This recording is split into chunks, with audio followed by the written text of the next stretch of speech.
আমি হুনাত আল হিমারি রাজার আদেশ নিয়ে এসেছি। রাজার? তিনি আমার কাছে কি চান? উনি ডেকেছেন। কিন্তু কেন? আমাদের কোনো গোস্তাকি হয়েছে নাকি উনি মালের ভাগ চান? আমি কিভাবে বলবো, নিজেই গিয়ে জেনে নাও। রুকাইয়া আমাকে বলেছে আব্দুল্লাহ যখন কাবাঘর থেকে ফিরে এলো আমি চোখের সামনে নূর দেখতে পেয়েছিলাম, যার চুল হর্ষের মতো। তুমি কি জানো আমি কেন ডেকেছি? জি না, জানি না। তোমাদের একজন লোক আমার গির্জাকে অসম্মান করেছে, যে আমি কোনোভাবেই বরদাস্ত করব না। ওকে আমার চাই। তোমরা হলে কি এটা মেনে নিতে? রাজা বললেন, সর্বশেষ কে আসবেন? সাতিহ বললেন, একজন মহান নবী, যিনি হবেন সকল নবীর শ্রেষ্ঠ। রাজা বললেন, কোন গোত্র থেকে আসবেন তিনি? উত্তর, এমন একজন যিনি গালিবের, ফাহারের, মালিকের, নাধিরের, কিনানের পুত্র। তোমাদের মধ্যেই কেউ আব্দুল মুত্তালিব। এরপর রাজা শেখের কাছে গেলেন, তিনিও তাকে একই কথা বললেন।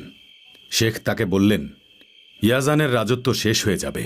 আল্লাহর রাসূল মানুষের হক আদায় করবেন, তার দয়ায় পুরো মানবজাতির মুক্তি হবে। আল্লাহর রাসূলই বিচারের দিন পর্যন্ত রাজা হয়ে থাকবেন।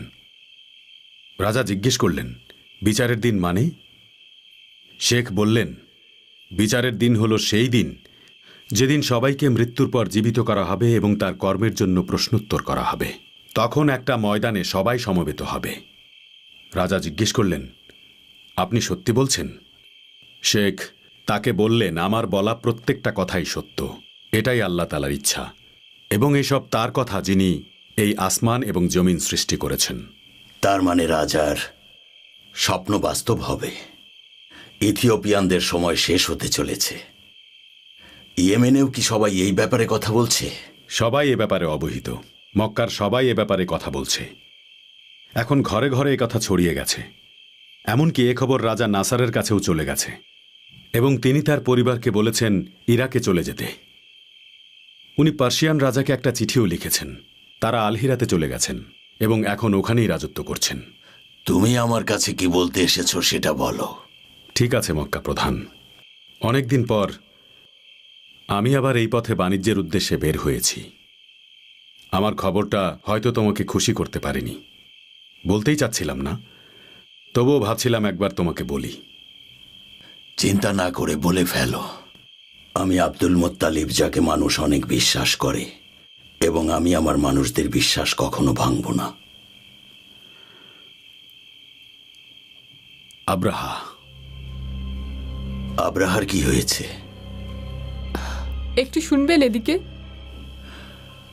তুমি বসো, আমি এক্ষুনি আসছি। হারিসের আব্বা শুনছেন? কি হয়েছে আলা? আমি বন্ধুর সাথে কথা বলছি। রুকাইয়ার ব্যাপারে কথা বলতে এসেছিলাম। কথা হয়েছে ওর সাথে? হ্যাঁ, কথা হয়েছে। কি বলেছে তোমাকে? সে বলল তার ভাই ওয়ারাকা। ওয়ারাকা খুব ধর্মভীরু, আমি তাকে চিনি। কি বলেছে সে? রুকাইয়া বলল সে আব্দুল্লাহকে বিয়ে করতে চায়, কারণ আব্দুল্লাহর কপালে সে একটা নূর দেখতে পেয়েছিল। তার ভাই নাকি তাকে বলেছেন একজন নবী আসছেন, সমগ্র জাতির জন্য এক নবী আসছেন, খুব বেশি দেরি নেই। তাই রুকাইয়া আব্দুল্লাহকে স্বামী হিসেবে চাইছে। কিন্তু আব্দুল্লাহ আমিনাকে বিয়ের পর যখন আবার রুকাইয়াকে বিয়ে করতে চাইল, রুকাইয়া তার এ প্রস্তাবে রাজি হয়নি। এটাকে গোপনই রাখো। আব্দুল্লাহ এখন বাণিজ্যের কাজে সিরিয়াতে গেছে। এমনিতেই অনেক কষ্ট করছে ও। আমিনার কি খবর? আমার মনে হয় সময় কাছে চলে এসেছে হারিসের আব্বা। তুমি জোহরা আর হাসিম গোত্রের কাউকে খুঁজতে লোক পাঠাও। আর আমিনাকে এখন একদম একা রাখা যাবে না। সব সময় ওর সাথে কারো থাকতে হবে। বারাকাকে পাঠিয়ে দাও। বারাকা অনেক ছোট, ও ওখানে কি করবে? কিছুই করতে হবে না, এই মুহূর্তে শুধু আমিনার সাথে একজন থাকা দরকার। এই বারাকা, বারাকা, তুমি আব্দুল্লাহ আর আমিনার বাড়িতে গিয়ে থাকো। আব্দুল্লাহ আর আমিনাকে আমি খুব ভালোবাসি, আমি অবশ্যই যাব। বারাকা, আমি আব্দুল্লাহকে উপহার হিসেবে তোমাকে পাঠাচ্ছি।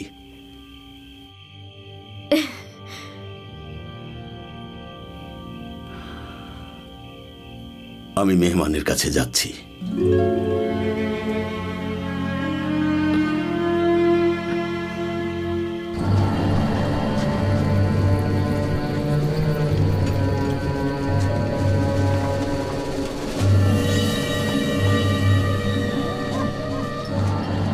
আমার মনে হয় না আব্রাহা আমাদেরকে শান্তিতে থাকতে দেবে। ওর আচরণ আমার সন্দেহজনক মনে হচ্ছে। কি চায় ও? ও কি মক্কায় কোনো দুঃসংবাদ নিয়ে আসবে?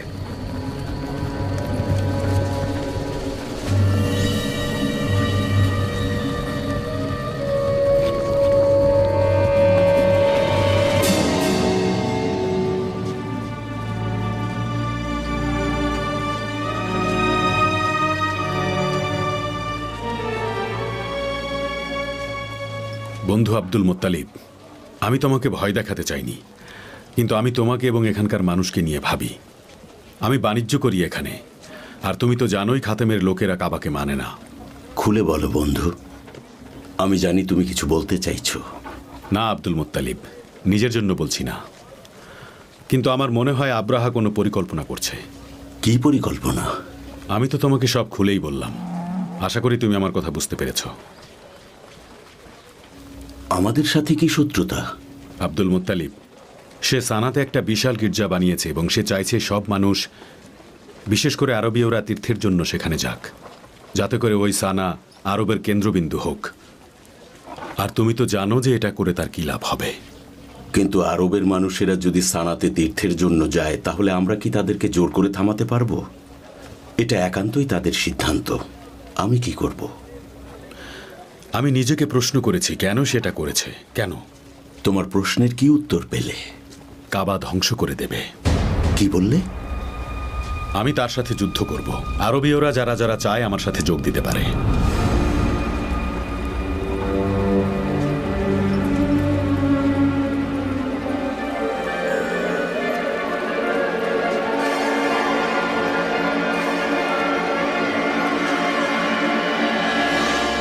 যুদ্ধের জন্য সৈন্যদের প্রস্তুত করো।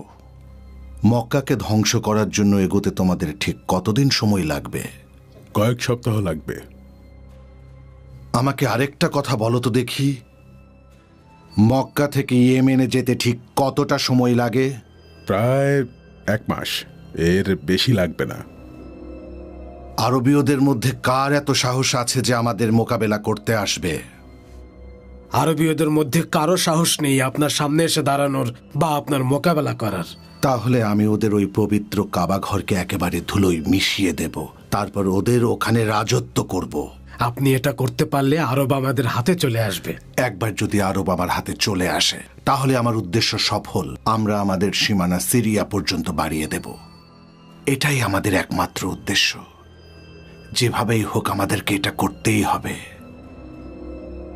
আরবের ওই মূর্তিগুলো, শুধুমাত্র যেগুলোর কারণে আরবের সবাই ওখানে তীর্থ করতে যায়, সেগুলো আমাদের ধ্বংস করতে হবে। আপনি জানেন হুজুর, ওদের মূর্তিতে শ্যাওলা পড়েছে। পবিত্র মূর্তিতে শ্যাওলা? ঠিক শুনেছেন হুজুর, ঠিক। আরবীয়রা যখন খেতে পায় না, ওগুলো চেটে খায়। সেটা আবার ওদের কাছে পবিত্র? একবার ভেবে দেখা, ওদের বিশ্বাস আর পবিত্র ঘর কতটা ঠুনকো। জাহাপনা, আপনারা তো বলছেন ওদের মূর্তি পুরাতন হয়ে গেছে, কিন্তু ওদেরকে জিজ্ঞেস করলে বলে এই ঘর আল্লাহর হুকুমে তৈরি হয়েছে, তাই এটা পবিত্র ঘর। তারা আরো বলে তাদের এই পবিত্র ঘর আল্লাহর নবী ইব্রাহিম তার নির্দেশে তৈরি করেছেন, আর সেজন্যই এটা পবিত্র ঘর, এবং তারা সেখানে কোরবানি করে। ওটা নাকি পবিত্র জায়গা। পবিত্র জায়গা? কিভাবে? কারণ সেখানে আল্লাহ তাআলার বিশেষ রহমত আছে। খুন খারাপি নেই, অরাজকতা নেই, না কোনো পাপ আছে, না কোনো যুদ্ধ। তারা তো বলে একবার একজন মহিলা এবং পুরুষ পাপ কাজ করেছিল, আল্লাহ নাকি তাদেরকে পাথর বানিয়ে দিয়েছেন। তাদের নাম হলো ইসাফ আর নাইলা। ও কি বলছে এসব আসওয়াদ? ওই দুটো মূর্তির সবাই আরাধনা করে ওখানে। শুধুমাত্র আরবীয়রা ছাড়া আর কেউ পাথরের পূজা করে না। রোমান সাম্রাজ্যের সবাই তো খ্রিস্টান ধর্মের, যে ধর্ম খুব দ্রুত ছড়িয়ে যাচ্ছে, এবং কেউ এই খ্রিস্টান ধর্মের পথে কাটা হয়ে আসতে পারবে না। শুধু ওই কাবাই এখন একমাত্র বাধা। এটার জন্য খ্রিস্টান আরব দেয়াল তৈরি হবে।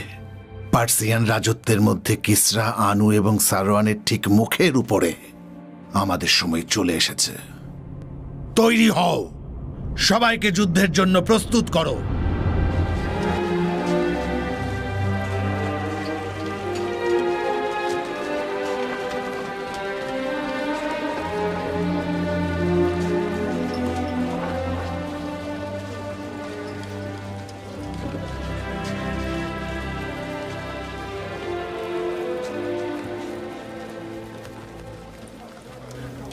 হালা, হারিসের আব্বা, কি হয়েছে? মন খারাপ নাকি তোমার? হামজার কিছু হয়েছে? হামজা একদম ঠিক আছে। ওকে এখন থুয়াইবার কাছে রেখে এসেছি। আমার সেটার জন্য মন খারাপ না। তাহলে কি হয়েছে হালা? আমিনা, আমিনার কি হয়েছে? ওর সাথে দেখা করতে গিয়ে দেখি খুব কান্নাকাটি করছিল। জিজ্ঞেস করায় বলল আব্দুল্লাহর কথা খুব মনে পড়ছে। আমি দেখা করে আসবো ওর সাথে।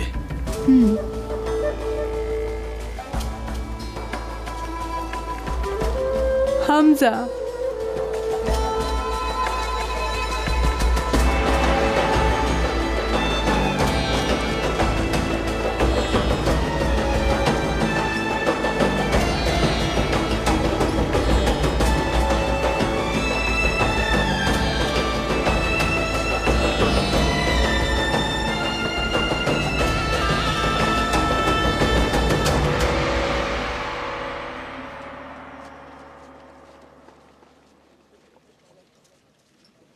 ও চলে এসেছেন আপনি?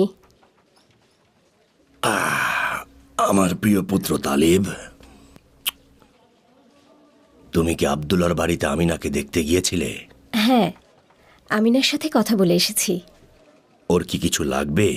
না, আমার চাচা আব্দুল মুত্তালিব বারাকাকে ওখানে পাঠিয়েছেন। বারাকা? ও তো অনেক ছোট, ওখানে গিয়ে কি করবে?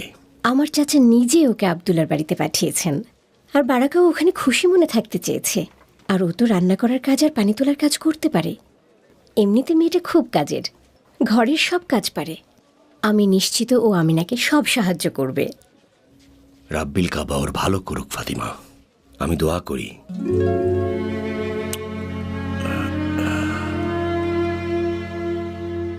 আমি তোমার সাথে একমত না ইবনে জাদান, তবুও বলো তুমি কি বলতে চাও।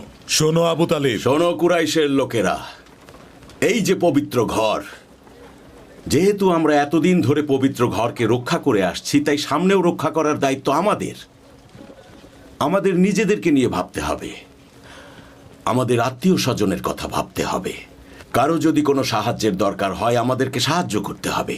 যদি আমাকে জিজ্ঞেস করো, কেউ চুরি করলে হাত কেটে নেওয়া উচিত এবং আরব থেকে কিনানা পর্যন্ত সব ধরনের হারাম কাজ বন্ধ করে দিতে হবে। এবং আমি এটাও চাই না নারীরা বেপরদা হয়ে ঘুরে বেড়াক। বলুন আব্দুল মুত্তালিব।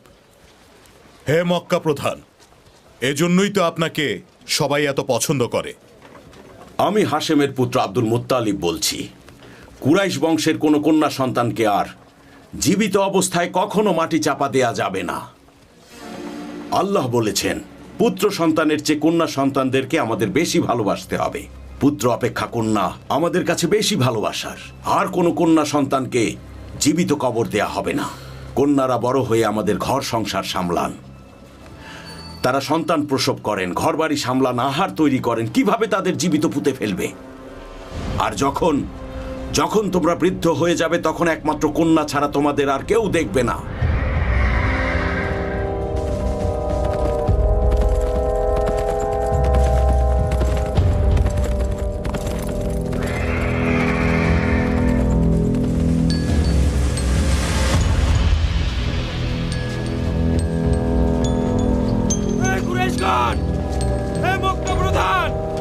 আপনাদের জন্য একটা দুঃসংবাদ আছে। হে কুরাইশগণ, হে মক্কা প্রধান, একটা খারাপ খবর আছে। হে কুরাইশগণ, আপনার জন্য দুঃসংবাদ আছে। আপনার ভাই আব্দুল্লাহ নেই।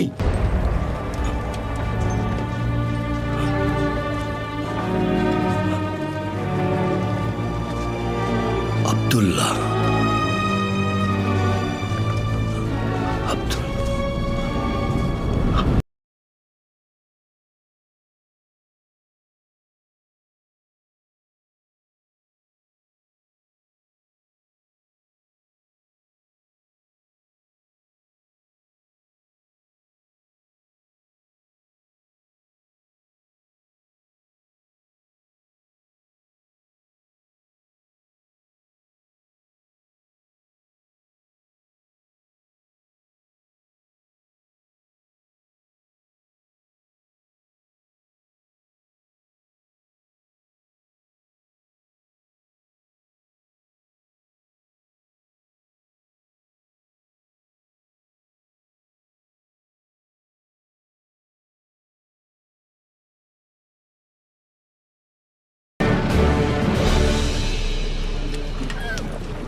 আব্রাহা মনে হয় তার সৈন্যদের নিয়ে বেরিয়ে গেছে নুফাইল। আমারও তাই মনে হয়। অনেক বড় সৈন্যবহর নিয়ে আসছে সে মক্কার দিকে এগোচ্ছে পবিত্র ঘরকে ধ্বংস করে দিতে। আরবদের কোনো মান সম্মানই থাকবে না যদি তারা আব্রাহাকে আর তার সৈন্যদেরকে এখানে ঢুকতে দেয়। তার একটা সৈন্য যেন এখান থেকে জীবিত ফিরে যেতে না পারে সে ব্যবস্থাই করতে হবে। খাতামরা কি করবে? আমরা খাতামরা তার উপর হামলা করব। রাজা আব্রাহাকে একেবারে ধুলোর সাথে মিশিয়ে দেব আমরা। আমি যতদূর জানি আরবদের মধ্যে খাতামরা কোনো বেআইনি কাজ করবে না। তুমি ঠিকই বলেছ নাফার। কেউ পবিত্র ঘর ধ্বংস করতে চাইছে, এটা আমরা কখনোই মেনে নেব না। কখনো না, কোনোভাবেই না। ওরা কুরাইশের সাথেই আছে এবং পবিত্র ঘরকে রক্ষা করবে। মনে হয় না আব্রাহা এখানে এসে বেশি কিছু করতে পারবে। আর আমার মনে হয় না আরবীয়রা আব্রাহাকে এভাবে সফল হতে দেবে। আরবীয়রা যদি একজোট হয়ে থাকে তাহলে লড়াই করতে পারবে। তুমি যা বলছো তা কি তুমি নিশ্চিত হয়ে বলছো? পুরোপুরি নিশ্চিত না, কিন্তু আমার মন এটাই বলছে। পবিত্র ঘরের জন্য ওরা জীবন দিয়ে দেবে। আরবীয়দের মধ্যে কেউ কি আব্রাহার সাথে হাত মেলাতে পারে? সে ধ্বংস হয়ে যাবে, তাকে আরবীয়রা ছাড়বে না। নাজরানের আল হারিস বংশে এমন কিছু লোক আছে তারা বেইমানি করলেও করতে পারে। নিজেদের স্বার্থের জন্য এটা করতে পারে। কিন্তু তুমি তো মক্কা প্রধানকে ভালো করেই চেনো। যে মুহূর্তে আব্রাহার সৈন্যরা মক্কায় ঢুকবে তখনই মক্কা প্রধানের কাছে খবর চলে যাবে।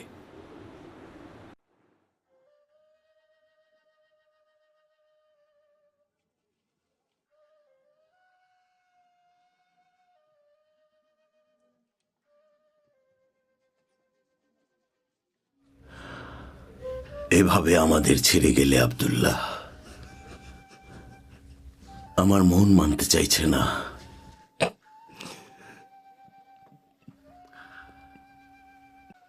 এই মুহূর্তে আমিনাকে একা রাখা একদম ঠিক হবে না।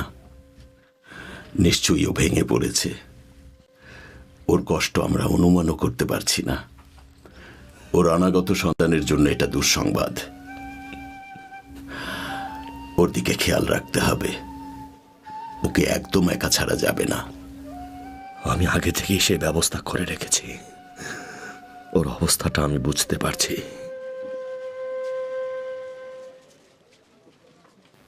লাকাসালাম মক্কা প্রধান। লাকাসালাম। এসো বসো আসাদ, বসো। আমি এখানে বসতে আসিনি আব্দুল মুত্তালিব। একটা খারাপ খবর আছে, কিভাবে বলবো বুঝতে পারছি না।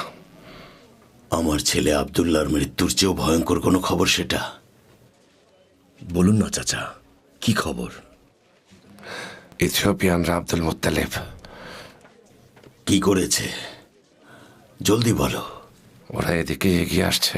আব্রাহা তার বিশাল সৈন্যবহর নিয়ে আসছে পবিত্র কাবাকে ধ্বংস করে দিতে।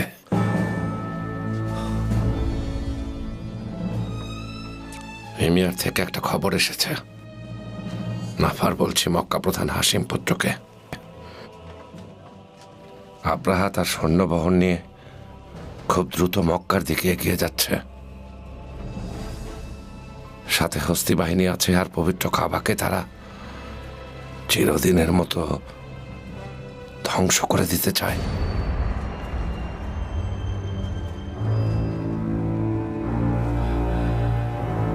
হে আল্লাহ, তোমার পবিত্র ঘরকে রক্ষা করো।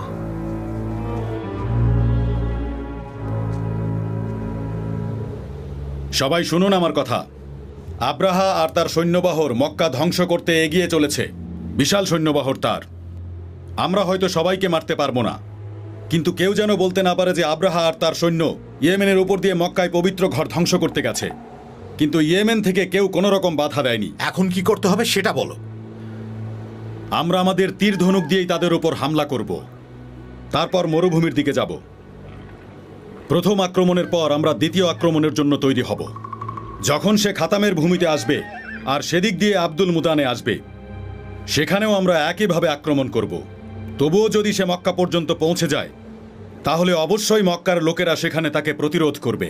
আমরাও করব।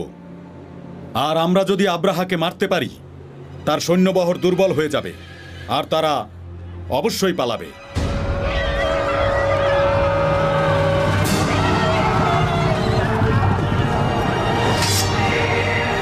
একজনও যেন পালাতে না পারে। আক্রমণ! আক্রমণ! মাকসুদ এরা কারা বলো তো? আমার এত বড় সৈন্যবহরের সামনে এসে দাঁড়ানোর এত সাহস কার? আমি জানি না এরা কারা, কিন্তু আমার মনে হচ্ছে এরা হিমায়রির জনগণ। একজনের নেতৃত্বে তারা এসব করছে। তারা আক্রমণ করছে কারণ ভেবেছে আমরা ভয় পেয়ে এখান থেকে ফিরে যাব। ওরা স্বপ্ন দেখছে। পৃথিবীর কেউ আমাকে এই যুদ্ধে থামাতে পারবে না। আমি ওদের ওই কাবাঘর ধ্বংস করবই। তুমি আমার কথা শোনো আসওয়াদ, আমি একজন যোদ্ধা। এসব ছোটখাটো হুমকিতে ভয় পাওয়া আমার স্বভাব না। ওদেরকে যুদ্ধ করতে দাও। খুব তাড়াতাড়ি ওদের চোখ থেকে পর্দা সরে যাবে। আমি ওদের প্রত্যেককে আমার কারাগারে বন্দি দেখতে চাই। আর ওদের ওই সেনাপতিকে আমার সামনে জলদি হাজির করো। জয় হুকুম প্রভু।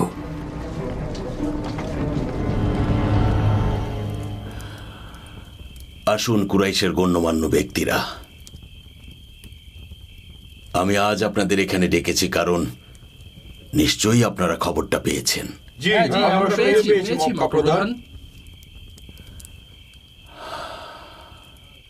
আব্রাহা মক্কার দিকে এগিয়ে আসছে। ওকে কিভাবে প্রতিরোধ করতে পারি? ওদের তো অনেক সৈন্য, আর আমাদের তো কিছুই নেই। আমরা কি তাদের মক্কায় ঢুকতে দেব নাকি? ওরা আমাদের ঘর বাড়ি ধ্বংস করবে, স্ত্রী সন্তানদের নিয়ে যাবে, মেয়েদের উপর অত্যাচার করবে, আমাদের পুরুষদের খুন করবে। আমরা কি সেটা হতে দেব? আর আমাদের পবিত্র কাবা, জীবন দিয়ে হলেও পবিত্র কাবাকে রক্ষা করব। আমি ওনার সাথে পুরোপুরি একমত। কাবার জন্য আমরা জীবন দিতেও প্রস্তুত। এই যে মক্কার প্রধান, আমাদের পবিত্র কাবা আমাদের জন্য সাধারণ কিছু না। কাবাকে রক্ষা করার দায়িত্ব কিন্তু আমাদের। আগে আলু আলীদের বাবাকে বলতে দাও। বলুন আলু আলীদের বাবা। আমি বলছি আরবের সব জাতিকে বার্তা পাঠানো হোক, তারা যেন তাদের গোত্র থেকে লোক পাঠায়। তারা যেন আমাদের সাথে এক হয়ে আব্রাহার সৈন্যদের বিরুদ্ধে লড়াই করে। ভালো বলেছেন মগিরা চাচা, কিন্তু আব্রাহার সৈন্যদের খবর আরবের সব জায়গায় পৌঁছে গেছে, তাও তো কেউ এলো না। শোনো আব্দুল মুত্তালিব। বলুন, শুনছি। আমরা কুরাইশ বংশের সবাইকে একত্র করে আমরা সবাই মিলে আব্রাহার বিরুদ্ধে লড়াই করব। বলুন আব্দুল মুত্তালিব, আপনার কি সিদ্ধান্ত? কুরাইশের গুণীজন, দেখুন এটা একটা বিশাল সমস্যা। মনে হয় না এখন আরবীয়রা আমাদের সাহায্য করে নিজেরা বিপদে পড়বে। এখন তাদের সাহায্য চেয়ে কোনো লাভ হবে না। যদি কিছু আরবীয়রা পথে আব্রাহার উপরে আক্রমণ করে, তাতেও আমার মনে হয় না খুব একটা লাভ হবে। বিশাল সৈন্যবহর নিয়ে আসছে। এখন শুধুমাত্র আমরা আল্লাহর কাছেই সাহায্য চাইতে পারি। না, শেষ পর্যন্ত আমরা আব্রাহার বিরুদ্ধে লড়াই করব। বাড়ি ফিরে যান আর আল্লাহর কাছে দোয়া করুন আব্রাহার সৈন্যবহর যেন এখানে পৌঁছানোর আগেই ধ্বংস হয়ে যায়। ইয়া রাব্বুল কাবা, তুমি আমাদেরকে রক্ষা করো। তুমি তোমার পবিত্র কাবাকে রক্ষা করো।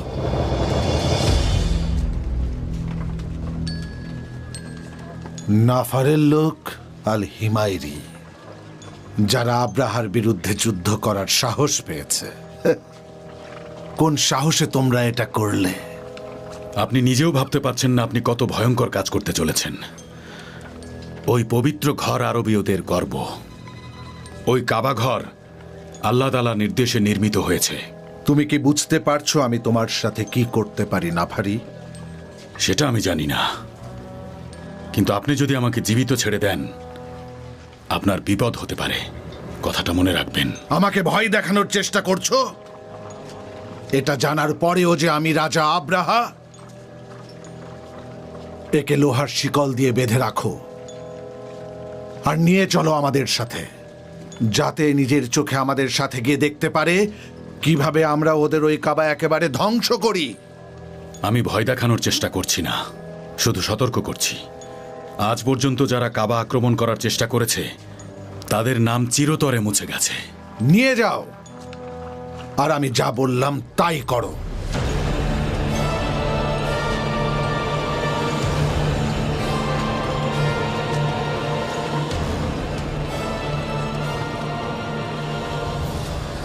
কোথায় যাচ্ছ?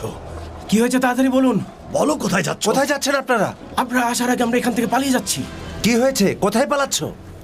হে কাবার রব, আমাদের এখন কি করা উচিত? কোথায় মক্কার প্রধান? মক্কার প্রধান কোথায় আপনি?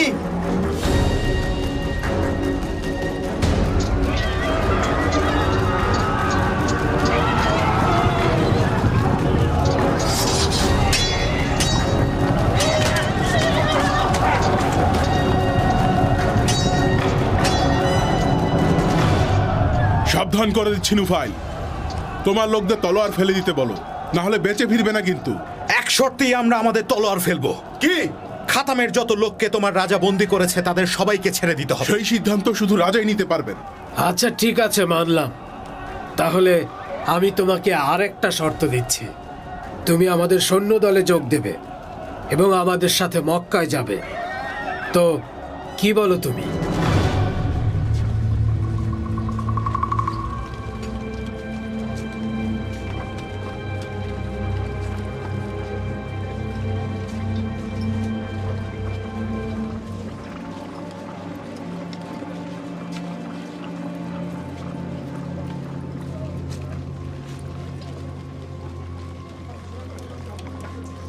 কুরাইশের জ্ঞানী গুণীজন, এ কেমন সংকট এসে পড়ল আমাদের উপর।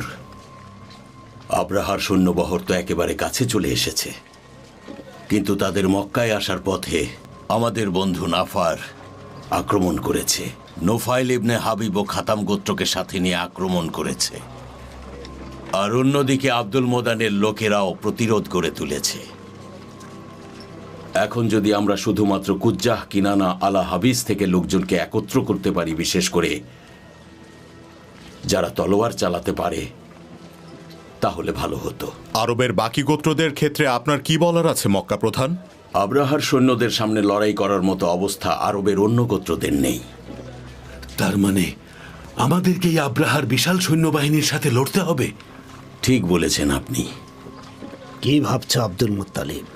বলো, মক্কার মানুষ তোমার বিরুদ্ধে যাবে না। ওয়ারাকা, তুমি তো অনেক বিষয় জানো, তুমি কিছু বলো আমাদের। জি মক্কা প্রধান, কুরাইশ গোত্র যদি প্রস্তুত থাকে আব্রাহার বিরুদ্ধে লড়তে দিন। আমার মনে হয় না আব্রাহা আপনাকে কিছু করবে। তার একটাই মাত্র উদ্দেশ্য, তা হলো পবিত্র কাবা ঘরকে ধ্বংস করা। সে ভাবছে যদি কোনোভাবে কাবা ঘরকে ধ্বংস করে ফেলা যায়, তাহলে সব তীর্থযাত্রীরা গিয়ে তার গির্জায় তীর্থ করতে শুরু করবে। কেন সে পবিত্র কাবাকে ধ্বংস করতে চাইছে? ইয়েমেনের মানুষ নিশ্চয়ই তাকে সতর্ক করেছে, নিশ্চয়ই তাকে বলেছে কাবা আমাদের কাছে কতটা পবিত্র, এখানে কেউ কখনো আক্রমণ করতে পারে না, কেউ যদি সাহসও করে আল্লাহ তাকে ধ্বংস করে দেবে। আমার মনে হয় খবর তার কান পর্যন্ত পৌঁছে গেছে, কিন্তু তাকে আরেকজন বুদ্ধি দিচ্ছে। মাকসুদের পুত্র আল আসওয়াদ, সেও নাজরান গোত্রের লোক, আর রোম এই মুহূর্তে তাদের পাশে গিয়ে দাঁড়িয়েছে, কারণ তারা হিজাজ দখল করতে চায়। হিজাজ রোমের সীমানার একদম কাছে। তারা তাদের সীমানা বাড়াতে চাইছে, আদান এবং আভিয়ান থেকে তিহামা, হিজাজ এবং সিরিয়া পর্যন্ত। তাদের সামনে শুধুমাত্র একটাই বাধা, সেটা হলো আমাদের পবিত্র কাবাঘর। তুমি এত কিছু কিভাবে জানলে? কুরাইশের জ্ঞানী গুণীজন। আপনারা জানেন আমি একজন বণিক, বিভিন্ন জায়গায় আমাকে বাণিজ্য করতে যেতে হয়, নানান দেশের মানুষের সাথে আমার কথা হয়। আব্রাহা হিজাজের লোকদের উপর জোর খাটাচ্ছে, তাদেরকে খ্রিস্টান বানাতে চাইছে, তার মানে কাবাঘর তো ধ্বংস করবেই। ঠিক বলেছ ওয়ারাকা, আব্রাহা বিশাল বড় পরিকল্পনা নিয়ে এসেছে। পার্সিয়ানদের মুখোমুখি হয়ে তার সাম্রাজ্য আদান সমুদ্র থেকে সিরিয়া পর্যন্ত বিস্তার করতে চায়।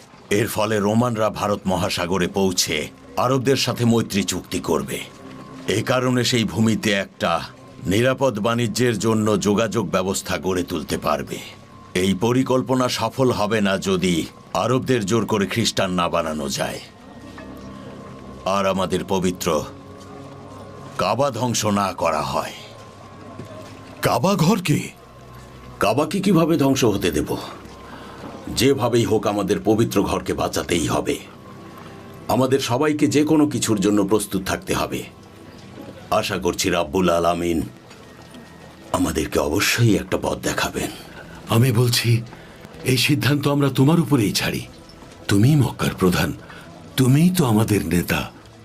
আরবের সবাই তোমাকে সম্মান করে এবং আমার বিশ্বাস আব্রাহাও এই কথা জানে। আমার মনে হয় আব্রাহার সৈন্যবহর এই মক্কায় পৌঁছে যাবার আগেই তুমি নিশ্চয়ই একটা পথ খুঁজে পাবে। কুরাইশের জ্ঞানী গুণীজন, আমার মনে হয় রাব্বুল আলামিন কিছুতেই আব্রাহাকে এই কাবা ঘর ধ্বংস করতে দেবেন না।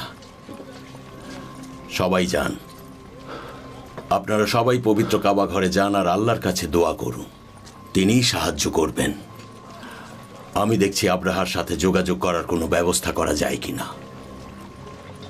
ইয়া রাব্বুল কাবাকে তুমি রক্ষা করো, ইয়া রাব্বুল কাবাকে মক্কাকে রক্ষা করো। হে প্রভু হুবাল, সাহায্য করো প্রভু হুবাল। একমাত্র আল্লাহ সাহায্য করতে পারে।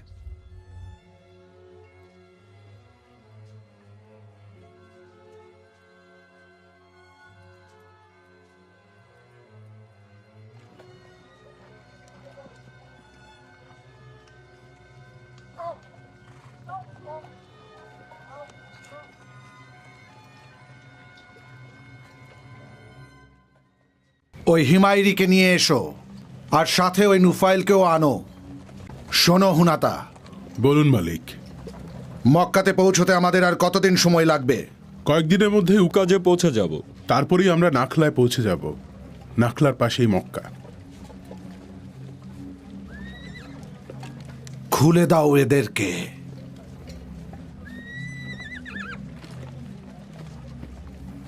কেন ধরে এনেছেন? কি চান আপনি আমার কাছে? আমাকে বলো তো হিমায়রি, ওই পবিত্র ঘরের অনুসারীদের নিয়ে কি যেন বলছিলে আমাকে তুমি? তাদের ব্যাপারে আমি জানতে চাই। তারা ব্যবসা বাণিজ্য করে, যুদ্ধ করে না। তাদের ওই ভূমি পবিত্র। তাদের ভূমিতে তলোয়ারের ঝংকার নেই।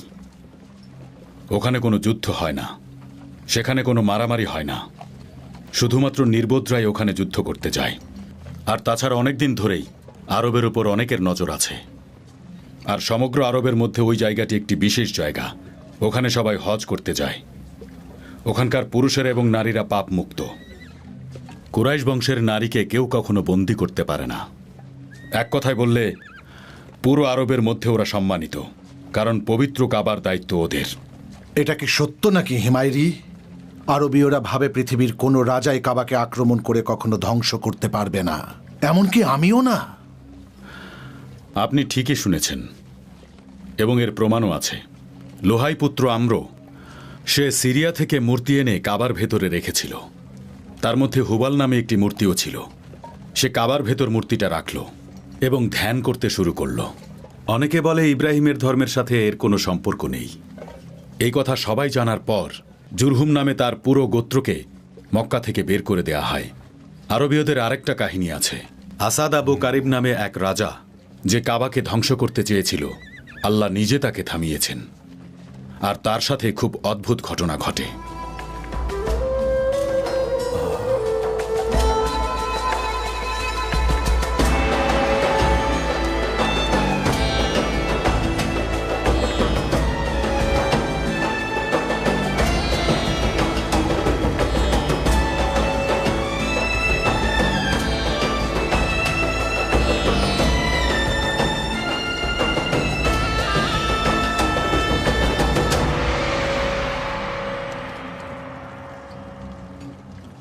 আচ্ছা, আমাকে রাজা আবু কারিবের গল্পটা বলো তো হিমিয়ারি। শোনার জন্য অধীর আগ্রহে বসে আছি। আরবের লোকেরা বলে যে রাজা আবু কারিব একজন মূর্তির পূজারী ছিল। একদিন আল হিজাজে আক্রমণ করার উদ্দেশ্যে বের হয়ে গেল।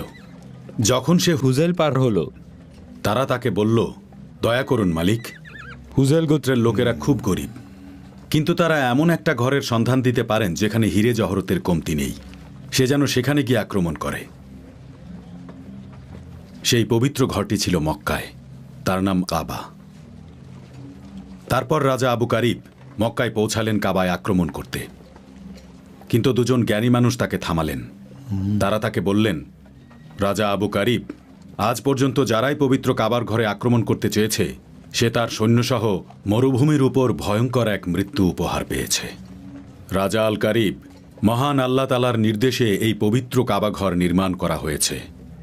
আপনি যদি সেটাকে ধ্বংস করতে চান, তাহলে এর পরিণাম কিন্তু ভয়ঙ্কর হবে। তারপর আবু কারিব তাদের দুজনকে বললেন, তাহলে আমি পবিত্র কাবা ঘরে পৌঁছানোর পরে কি করব বলুন আমাকে।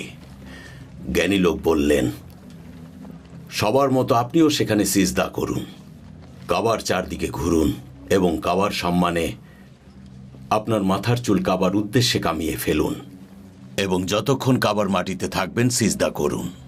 তখন রাজা বললেন, কেন আমি এসব করব সেটা বলুন আমাকে। তারা রাজাকে বললেন, আল্লাহ তাআলার নির্দেশে আমাদের পিতা ইব্রাহিম এই পবিত্র ঘর নির্মাণ করেছেন, তাই আপনাকে বলছি, কিছু মানুষ পবিত্র ঘরে মূর্তি ঢুকিয়েছিল এবং পবিত্র কাবা ঘরকে অপবিত্র করেছিল। রাজা আবু কারিব তাদের কথা শুনলেন এবং বিশ্বাসও করলেন। তিনি হুজাইল থেকে একজনকে নিয়ে এলেন, যে তাকে কাবা ঘরে আক্রমণ করতে বলেছিল। রাজা তাদের হাত পা কেটে ফেলেন। তারপর তিনি মক্কার দিকে এগোলেন এবং সেখানে গিয়ে তিনি মাথার চুল কামিয়ে ফেললেন। তিনি 6 দিন পর্যন্ত পবিত্র কাবা ঘরে ছিলেন এবং বিশাল একটি চাদর দিয়ে কাবা ঘরকে ঢেকে দিলেন। তিনিই প্রথম মানুষ যিনি কাবা ঘরকে ঢেকেছিলেন। তারপর তিনি নির্দেশ দিলেন পবিত্র ঘরকে পরিষ্কার করতে এবং এখানে যেন কেউ মৃত প্রাণী না আনে। তার জাতিকে নির্দেশ দিলেন এবং তিনি একটি লোহার দরজাও তৈরি করে দিলেন। সেদিনের পর থেকে তার জাতি পবিত্র কাবা ঘরকে প্রত্যেকে নিয়মিত সেজদা করতে থাকেন। তিনি তার গোত্রকে আরও বললেন যে এই কাবার মাটি পবিত্র, সেখানে যেন কখনো কোনো নারীর প্রতি অত্যাচার করা না হয়, নাবালক শিশুকে অত্যাচার করা না হয়। কাবায় কেউ আক্রমণ করতে এলে যেন সবাই রক্ষা করে। যদি কেউ কাবাকে আক্রমণ করতে চায় তাহলে তার ধ্বংস খুব নিকটে। আমি ধ্বংস করব ওই কাবাকে।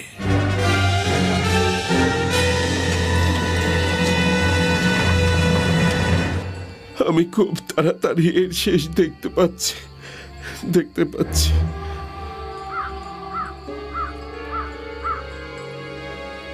আপনি কি চান বলুন আমাদেরকে ইবনে হাইবান। উনি সিরিয়া থেকে এসেছেন। উনি একজন বিশিষ্ট ব্যক্তি। উনি যদি পানি চেয়ে হাত তোলেন, অঝরে বৃষ্টি হয়। ও জিউসের অনুসারী, হে কুরাইশ, আন্নাদির আর কোয়াইনুকার বংশধর, যখন আমি সিরিয়া থেকে তোমাদের মাঝে এসেছিলাম তখন কিভাবে ছিলাম বলো? আপনি সব সময় সৎ ছিলেন। আপনার প্রার্থনাতেই এই শুকনো মরুভূমিতে বৃষ্টি হতো। আমার কাছে বোকা সেজো না। আমি তোমাদের সামনে এই জন্যই এখন কথা বলছি, কারণ আমি জানি খুব শীঘ্রই আমার মৃত্যু হতে চলেছে।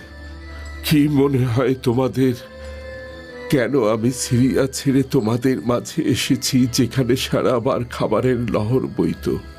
সে আরামের জায়গা ছেড়ে আমি ইয়াত্রিবের এই শুকনো মরুভূমিতে কেন পড়ে আছি? সেটা আপনিই ভালো জানবেন ইবনে হাইবান। ঠিক আছে, মন দিয়ে শোনো। আমি এখানে এসেছিলাম এক নবীর আগমনের কথা শুনে। তার আগমনের সময় সন্নিকটে তিনি ইয়াত্রিবে এসে থাকবেন। আমি জানি তিনি সৃষ্টিকর্তার নির্দেশিত পথ আমাকে দেখাতে পারেন, যে পথ আমি এতদিন ধরে সন্ধান করে এসেছি। তার আগমনের সময় কাছাকাছি, আর সর্বপ্রথম ইহুদিরাই তার খোঁজ পাবে। আমি তোমাদের সতর্ক করছি। জি, আমরা অপেক্ষায় থাকব। সৃষ্টিকর্তা সাক্ষী, তোমাদের কাছে বার্তা পৌঁছে দিলাম।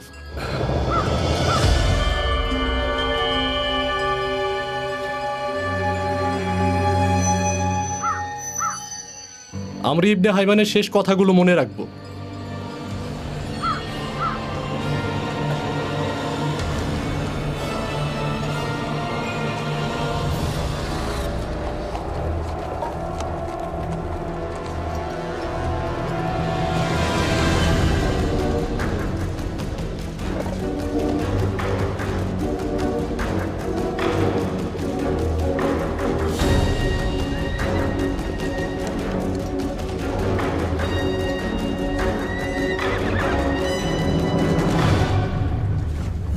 প্রভু, একটা কথা বলো আসওয়াদ। কাবার এই ঘটনাগুলো হয়তো আপনার মনে বসে গেছে, সেজন্য আপনি একটু ভয় পাচ্ছেন। এগুলো শুধু বানানো ঘটনা। মক্কার মানুষ এসব বানিয়েছে যাতে কেউ কাবায় আক্রমণ না করে। এটা একটা সাধারণ ঘর, আর কিছুই না। তুমি একটা আহাম্মক, বুঝেছ আসওয়াদ? জি প্রভু। তুমি কি জানো না আসওয়াদ, একজন রাজা সৈন্য সহ ইয়েমেন পর্যন্ত এসে, বিশেষ করে সেই রাজা যদি আব্রাহা হয়, এসব কান কথা আর বানানো গল্পে কখনো ভয় পাবে না। আমি এখানে এসেছি কাবাকে ধ্বংস করতে, এবং আরবীয়দের আমি জোর করব আমাদের গির্জায় যেতে, যাতে আমার ভূমি আরবের সবচেয়ে জাঁকজমক জায়গা হয়। একবার এই আরবীয়দের এই পবিত্র জায়গা আমি ধ্বংস করে দেই, তারপর এদেরকে বাধ্য করব যাতে এরা সবাই খ্রিস্টান ধর্ম গ্রহণ করে। তারপর পার্সিয়ানদের পরাজিত করার জন্য একটি শক্তিশালী বাহিনী তৈরি করব। আমি আপনার কথা মন দিয়ে শুনছি প্রভু। আমার সৈন্যদের প্রস্তুত করেছি শুধু সেই দিনের অপেক্ষায় মক্কায় গিয়ে ওই কাবা ঘরকে আক্রমণ করব বলে। ওদেরকে পরাজিত করব, ওদের যত সম্পদ আছে সব নিয়ে নেব। আপনার হুকুমের অপেক্ষায় আছে, আমাকে কেউ থামাতে পারবে না। আরবীয়দের খ্রিস্টান ধর্মে আনতে পারলে আমার চেয়ে বেশি খুশি আর গর্বিত মনে হয় আর কেউ হবে না। যখন আমরা ওই কাবা ঘরকে ধ্বংস করব, এক সময় মানুষ কাবাকে ভুলে যাবে, কেউ আর কাবার কথা বলবে না। তখন খ্রিস্টান ধর্ম গ্রহণ করা ছাড়া তাদের কোনো উপায় থাকবে না। তারা বাধ্য হবে আমার ওই গির্জায় যেতে। তোমাকে একটা কথা বলি আসওয়াদ, শুধুমাত্র ধর্মই পারে একজন রাজা আর তার প্রজাকে এক সুতোয় বেঁধে রাখতে। তাই তারা খ্রিস্টান ধর্ম গ্রহণ করলে এমনিতেই আমার অধীনে চলে আসবে। আর একটা কথা বলি আসওয়াদ, যখন আমরা ইহুদিদের ইয়েমেন থেকে বের করে দিতে পারবো আর নাওয়াজের ইহুদিদের মেরে ফেলবো, তখন আমরা ইয়েমেনদের প্রতিরোধ দুর্গ ধ্বংস করে দিতে পারবো। আর একবার আমরা যদি ওই কাবা ঘর ধ্বংস করতে পারি, একবার শুধু ওই মক্কার মানুষদের হাতে নিতে পারি, তাহলে এই পুরো আরব আমাদের হাতের মুঠোয় চলে আসবে। তুমি নিশ্চিন্ত থাকো। আমি এত বড় সৈন্যবহর নিয়ে এসেছি ভয় পেয়ে ফিরে যাওয়ার জন্য নয়। আমি জিতবই আসওয়াদ, এটাই আমার সিদ্ধান্ত। পৃথিবীর কেউ আমাকে আমার উদ্দেশ্য থেকে সরাতে পারবে না। অনেক বড় পরিকল্পনা করে এসেছি আমি খ্রিস্টান ধর্মের জন্য, আমার জাতি আর গোত্রের জন্য। আমি খ্রিস্টান ধর্মের জন্যই এত কিছু করেছি। আমার কাছে কাবার ধ্বংস থেকে অন্য আর কিছুই আনন্দের নয়, এবং আমি আব্রাহাকে পথ দেখিয়ে দিব যেন তিনি মক্কার উঁচু উঁচু পাহাড়ের ভিড়ে হারিয়ে না যান। যদি আপনারা তার সাথে যুদ্ধ করতে চান, তাহলে আমাদের শেষ অবধি একসাথে চেষ্টা করে যেতে হবে। কাবা রক্ষার্থে আমাদের শেষ নিঃশ্বাস অবধি লড়াই করে যেতে হবে। আমাদের ঈশ্বর তো ভিন্ন, আর তার ঘর আলাদা। কুরাইশদের রয়েছে কাবা ঘর, আর আপনি কাবা ধ্বংস করতে এসেছেন। সেই কাবা ঘর এখানে নয়, কুরাইশদের সেই কাবা ঘর রয়েছে মক্কায়। তুমি এভাবে কাজ করলে পুরস্কৃত হবে। মহামান্য বাদশা, আমি আপনাকে বলবো দ্রুত করতে। সূর্য শক্তিশালী হয়ে যাবার পূর্বেই যা করার করতে হবে। যদি মক্কা সুরক্ষিত থাকে তাহলে তারাও সুরক্ষিত থাকবে।